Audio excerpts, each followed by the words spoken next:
Magandang mapagpalang umaga mga idol. So, second day na namin dito sa Red Bank. So, nakahuli na rin kahit pa paano. May biyaya. Ito mga idol. Dali na rin ang suno. Yun, ay ka muna! Yan. Yan. Yan, tagaluto namin. Mahangin. Hangin pa. Malakas pa. Okay mga idol, sa sobrang pagmamadali namin, kalimutan na yung video. So, kasi nakadali na naman ako ng isa eh. So, mas malaki-laki to.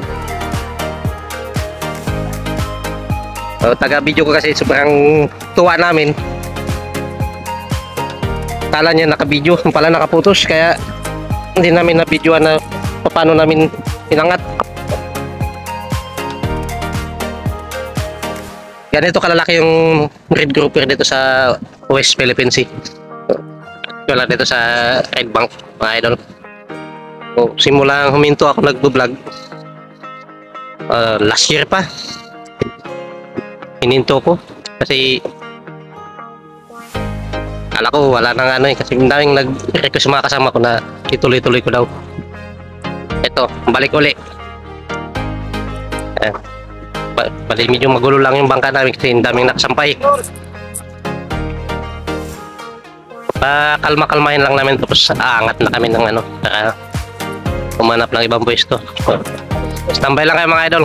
Marami pa kaming video na ilalabas. A few moments later.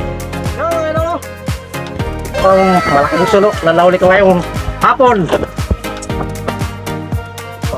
Wala pala ko 2 kilo. 2 kilo, 3 daw. 3 daw. Yung biyaya dito sa Red Bank. Okay, balutin mo na ng plastic. Ikutik pa kanyang angat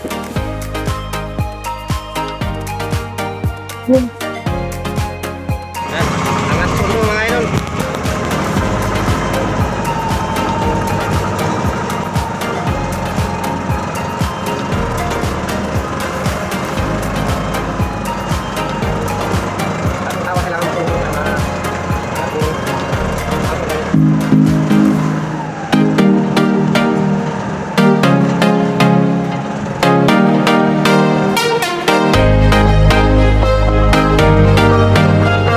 Inches later.